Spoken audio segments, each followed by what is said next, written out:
नमस्कार विद्यार्थी मित्रों, आज हम पाठ नंबर 6 जिसका नाम है घर, उस गद्य का अभ्यास करेंगे। घर गद्य के कवि का नाम डॉक्टर भोलाभाई पटेल है। वे एक गुजराती भाषा के साहित्यकार थे। भोलाभाई पटेल की प्रमुख रचना में अधूना, विदिशा, कांचनजंगा, अग्नि, एक अध्ययन आदि उनकी प्रमुख रचनाएं हैं। अनेक प्रकार के पुरस्कारों से उनको सम्मानित किया गया था, जैसे कि रणजीत राम सुवर्ण चंद्रक, हिंदी साहित्य का सेवी सम्मान, श्री स्वामी सच्चिदानंद सम्मान और भारत सरकार का पद्मश्री भी उनको मिला हुआ था। प्रस्तुत निबंध घर में इस पाठ का साहित्य प्रकार है निबंध। एक निबंध के रूप में हमें ये गद्य पढ़ना है। प्रस्तुत निबंध में लेखक शहर में स्थायी होने के कारण गांव के अपने घर को बेच देने का विचार करते हैं। हर एक मनुष्य के जीवन में घर घर होता है, वे कैसा भी हो और किसी भी हालत में क्यों ना हो, उसमें रहने वालों का उससे भावनात्मक लगाव होता है। हम जानते हैं मित्रों कि घर का होना हमारे लिए कितना आवश्यक है। घर चाहे कैसा भी हो, लेकिन हमारी भावनाओं के साथ जुड़ा हुआ है। यदि उसे अपने हाथों से रच रच कर बनाया गया हो तो फिर कहना ही क्या। हम जानते हैं कि हम कड़ी मेहनत से घर बनाते, हमने मजदूरी कर कर अगर किसी घर को बनाया है तो वो घर हमारी भावना से जुड़ा होता है। उस घर का महत्व भी हमारे जीवन में बहुत ज़्यादा होता है। उसमें रहने वालों का मोह उससे कभी जाता नहीं। हम सब जानते हैं कि हम कहीं भी जाए, लेकिन अगर घर पर वापस नहीं आते तो हमें अच्छा नहीं लगता है, क्योंकि घर हमें वो वातावरण देता है। घर से हमें लगाव होता है, घर में हमारा मोह होता है। प्रस्तुत निबंध में लेखक शहर में स्थायी हो जाने के बाद गांव में अपने पुराने और जर्जर घर को बेचने का निश्चय करते, पर अंत में अपनी बूढ़ी माँ के आग्रह के कारण उन्हें अपना ये घर बेचने का निर्णय बदल देना पड़ता है। उस कहानी को भोलाभाई पटेल ने इस पाठ में हमारे सामने प्रस्तुत किया गया है, जिसको हम पाठ के माध्यम से समझेंगे।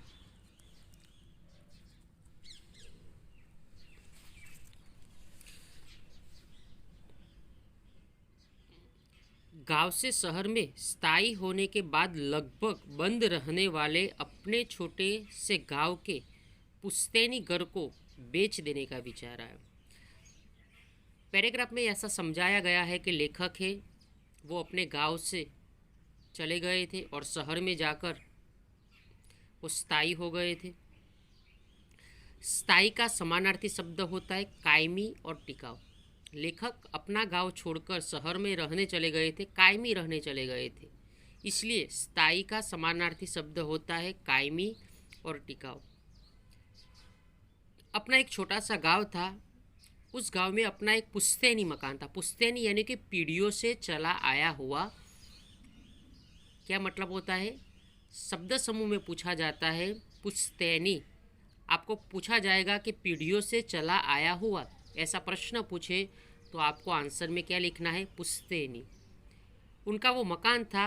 लेखक क्या करते हैं? उस पुश्तैनी मकान को बेचने का विचार करते हैं, क्योंकि अब वो गांव में रहते नहीं। जिस मोहल्ले में हमारा घर है वहाँ के पुराने पड़ोसी तो अब शहर में रहने लगे थे। अधिकतर लोगों ने तो अपने पुराने घर बेच भी दिए थे। इसलिए शादी, मृत्यु जैसे अवसर पर, किसी सामाजिक रिवाज के लिए या लंबी छुट्टियों में गांव के इस घर में रहने जाते तो बड़ा बेढंगा लगता। बेढंगा यानी कि अटपटा लगना। समानार्थी शब्द क्या होता है बेढंगा का? अटपटा होना। नए पड़ोसी आ गए हैं और उनसे अभी नाता ही नहीं बन पाया है। वे हमें भी आगंतुक ही मानते हैं। आगंतुक यानी कि नए आने वाले मेहमान, उसको क्या बोलते हैं? आगंतुक। अचानक आने वाले अजनबी जो लोग रहने आते हैं उसको आगंतुक कहते हैं, इसलिए उस घर को रखने का कोई आकर्षण नहीं था। पहले पैराग्राफ में ऐसा समझाया गया है कि लेखक, उनके सभी भाई, सभी के परिवार तथा उनकी माँ शहर में स्थायी हो गए थे। गांव में लेखक का एक पुश्तैनी घर है जिसे उनके दिवंगत पिता तथा उनकी माँ ने खुद परिश्रम से बनाया था। उनकी माँ जिंदा थी लेकिन उनके पिता थे वो दिवंगत, यानी कि उनकी मृत्यु हो चुकी थी। परिश्रम कर कर कर उनको ने ये घर बनाया था। वह घर अरसे से बंद रहता था और जर्जरित हो गया था, क्योंकि लेखक का परिवार कहाँ चला गया था? शहर में रहने के लिए चला गया था। गांव के अधिकांश लोग ने भी क्या किया था? शहर में स्थायी हो जाने के कारण जो गांव में अपने अपने घर थे वो भी बेच दिए थे। अब उनके गांव में नए नए लोग रहने आए थे जिनसे लेखक का कोई संबंध नहीं था। इसलिए लेखक भी अपनी बूढ़ी माँ की अनुमति से गांव का घर क्या करते? बेचने का निश्चय करते हैं। इस बात को पहले पैराग्राफ में समझाया गया है। बंद रहने के कारण पुराना घर और जर्जरित हो गया था। जर्जरित यानी कि जो जीर्ण हो गया हो, जो रहने के लायक न हो, जिसकी स्थिति अच्छी ना हो, उसको जर्जरित कहते हैं। चौमासे में अधिक बरसातें पड़ने पर टीन के छप्पर से भी पानी अंदर आता था। टीन का मतलब क्या होता है? लोहे की चद्दर का बनाया बड़ा किला। छत जो बनाते हैं लोहे की चद्दर से, उसको टीन बोलते हैं। और इसलिए जब बारिश होती थी तो उनमें से क्या आता था? उस टीन से उस घर में बहुत पानी की बूंदें भी आती थी, जिसके घर की एक मुख्य दीवार में दरार पड़ गई थी। एक दीवार थी, उसमें क्या हुआ था? दरार पड़ गई थी। खुले दालान एवं आंगन में कूड़े के ढेर लग जाते। दालान का मतलब क्या होता है? बरामदा होता है। जो उनका बरामदा था उनमें भी कचरा का ढेर पड़ा हुआ था। इतनी गंदी जगह हो गई थी वो, क्योंकि वो लेखक अपने सारे परिवार के साथ शहर में रहने के लिए चले गए थे। गांव में कोई उस जर्जरित घर का देखभाल करने वाला नहीं था, साफ सफाई करने वाला नहीं था। इसलिए बूढ़ी माँ की अनुमति लेकर घर बेच देने का विचार पक्का कर लिया। योग्य ग्राहक मिले तो एक गांव में रहने वाले व्यवहार कुशल मित्र से बेचने की सिफारिश करके हम शहर चले आए। फिर एक दिन ऑफर आया भी सही। ऑफर ठीक था और करने वाला व्यक्ति अच्छा और भरोसेमंद था, इसलिए अब देर करने या आनाकानी करने का प्रश्न ही नहीं था। अब क्या हुआ? लेखक को घर की स्थिति अच्छी नहीं थी, घर जर्जरित था। उनकी छत से पानी घर में टपक रहा था, दीवार में दरार पड़ गई थी, खुले बरामदा में कचरे के ढेर पड़े रहते थे। इसलिए लेखक ने क्या किया? अपनी माँ की परवानगी लेकर उस घर को बेचने का निर्णय किया। गांव में रहने वाले अपने एक मित्र थे, उनको सिफारिश कर कर घर बेचने की सिफारिश कर कर वो शहर चले गए। एक दिन ऑफ़र आती है। ऑफ़र भी अच्छी थी और जो ऑफ़र लेकर आया था वो व्यक्ति भी भरोसेमंद था। इसलिए अब लेखक को घर बेचने की कोई आनाकानी नहीं करनी थी। अब आगे क्या होता है आगे के पैराग्राफ में देखेंगे। परंतु उसी क्षण से मन में टीस सी उठी। टीस का मतलब क्या होता है? टीस का मतलब होता है अपने मन में थोड़ी सी कसक कर रह गई। टीस शब्द आगे भी आ गया है। टीस का समानार्थी शब्द होता है कसक। बार बार मन को व्यग्र बनाता। विचार आने लगा कि पुश्तैनी घर क्यों बेचा जाए। 3-4 पीढ़ियों से चले आते मिट्टी के कमरे में स्थान पर मेरे पिता ने यह ईंट का पक्का घर बनाया था। कहना चाहिए कि घर के सभी सदस्यों ने स्वयं मजूरी कर कर घर को बनाया था। पिताजी इसके लिए अपनी बैलगाड़ी में ईंटें लाए थे। चिनाई के लिए घारा बनाने के लिए गांव के आंबा तालाब की चिकनी मिट्टी स्वयं खोद कर लाए थे। मेरी माँ ने सहतीर तक गारे के तसले चढ़ाए थे। जब घर बेचने की ऑफर आती है तो लेखक सोचते हैं, उसी क्षण उनके मन में कसक होती है, एक टीस होती है। बार बार लेखक का मन व्यग्र बनता है। उनको विचार आता है कि मैं अपना पुश्तैनी घर क्यों बेच दूं, क्योंकि ये घर तो 3-4 पीढ़ियों से चला आया हुआ है। इस मिट्टी के कमरे में मेरे पिता का जीवन गुजरा है। मेरे पिता ने यहाँ ईंट रख रख कर ये घर पक्का बनाया था। हमारे घर के सारे सदस्यों ने इसको मजूरी कर कर बनाया था। पिताजी ने क्या किया था, इस घर को बनाने के लिए बैलगाड़ी में वो ईंटें भर भर कर लाते थे। चिनाई के लिए, गारा बनाने के लिए गांव के आंबा तालाब से चिकनी मिट्टी स्वयं खोद कर वो लाते थे। मेरी माँ ने सहतीर तक गारे के तसले चढ़ाए थे। सहतीर यानी कि ऊंचाई पर। सहतीर का समानार्थी शब्द क्या होता है, ऊंचाई तक। कि मेरी माँ ने भी इस घर में ऊंचाई तक वो चिकनी माटी लगाकर घर को रहने लायक बनाया है कि मुझे ये घर बेचना चाहिए नहीं। फिर शहर में अपने लड़कों के नए मकान बनने लगे। तब उनके मकान वेतनभोगी सुपरवाइजर की देखरेख में मजदूरी द्वारा बनते देखकर मन में थोड़ा खुश होते हुए माँ पिताजी अनेक बार गांव के घर में कैसे स्वयं मेहनत करके बनाया था उसकी बात करते हुए वो भावुक हो जाते।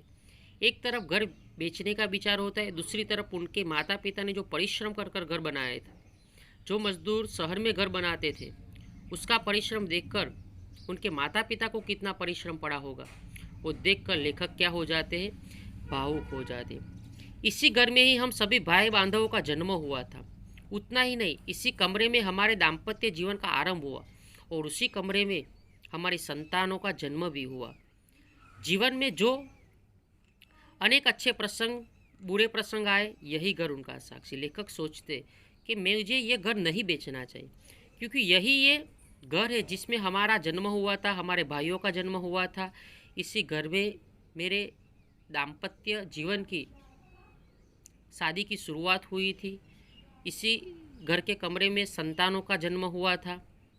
जीवन के अच्छे बुरे प्रसंग इस घर में बिताए थे। इसलिए लेखक भावुक होकर जो घर बेचने की ऑफर आती है, इसके बाद विचार में पड़ जाते हैं कि मुझे ये घर बेचना चाहिए या नहीं बेचना चाहिए। घर के आंगन में कैसे खेलते थे। एक दिन उस आंगन को पार कर कंधे पर थैला लटकाए गांव की पाठशाला में पढ़ने गए थे।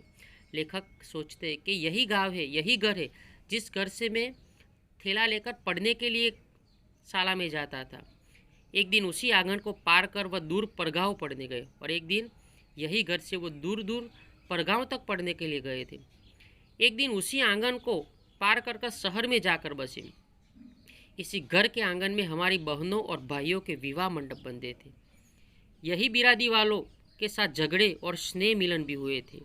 यही पड़ोसियों के साथ ऊंची आवाज़ में बोला बोली, झाड़ों के अलाव के पास बैठकर मधुर विश्राम कथाएं हुई थी।